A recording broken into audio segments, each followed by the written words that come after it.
তোমরা অত্যন্ত মনোযোগের সাথে আমার কালামুল্লাহ তোমরা তেলাওয়াত করো, তোমাদের রব তোমাদের দিলের মধ্যে প্রশান্তি নাজিল করে দিবেন। বলেন সুবহানাল্লাহ। এটি শুধুমাত্র কোরআনের একটি কথা তাই নয়, বরং সালফোর্ড ইউনিভার্সিটি, যুক্তরাজ্যের সালফোর্ড ইউনিভার্সিটি এই আয়াতটিকে সামনে রেখে তারা গবেষণা করলো যে কোরআনে নাকি কোনো ভুল নেই, কোরআনে নাকি কোনো ভুল তথ্য দেয়া নেই।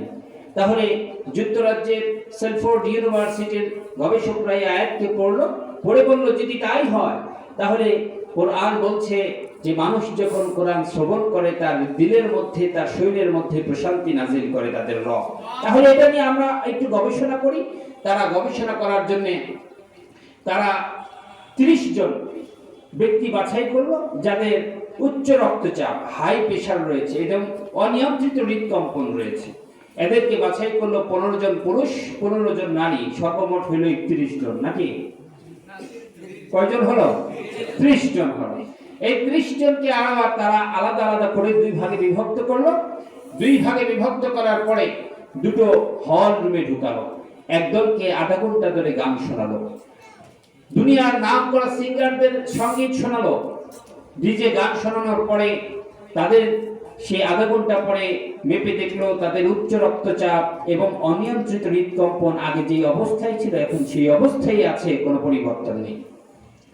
আর রয়ে গেল 15 জন। এই 15 জনকে আরেকটা প্রেয়ার হলে ঢুকালো। ঢুকানোর পর বিশ্ববিখ্যাত কারীদের আধা ঘন্টা যাবত তেলাওয়াত শোনালো। আব্দুর রহমান আস-সুদাইসের মতো বিশ্ববিখ্যাত কারী যারা রয়েছেন, আধা ঘন্টা যাবত তাদের কোরআন তেলাওয়াত শ্রবণ করানোর কারণে শ্রবণ যখন করালো, যখন তাদেরকে বের করলো, বের করার পরে সালফোর্ড, যুক্তরাষ্ট্রের সালফোর্ড ইউনিভার্সিটির গবেষকরা বলছে ও দুনিয়ার মানুষ শুনে রাখো, আমরা গান শোনালাম আধা ঘন্টা কোনো কাজে দিল না।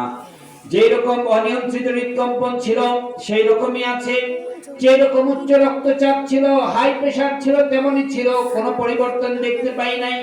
কিন্তু কালামুল্লাহ মাত্র আধা ঘন্টা যাবত কোরআন শ্রবণ করানোর কারণে যে লোকগুলোর আধা ঘন্টা আগে উচ্চ রক্তচাপ ছিল, অনিয়ন্ত্রিত হৃদকম্পন ছিল, ওই ব্যক্তিগুলো আধা ঘন্টা কোরআন শ্রবণ করার কারণে তাদের অনিয়ন্ত্রিত হৃদকম্পন অনেকটা নিয়ন্ত্রিত এবং তাদের উচ্চ রক্তচাপ স্বাভাবিক হয়ে গেছে। বলেন সুবহানাল্লাহ। এই জন্য কোরআন শ্রবণ করলে আমাদের দিলের মধ্যে প্রশান্তি নাজিল করবেন কে? আমাদের অনেক ভাই আছে যারা বলেন যে আমরা তো গান শুনি দিলের প্রশান্তির জন্য। আমি বলি দিলের প্রশান্তির জন্য যদি গান থাকতো, দিল যদি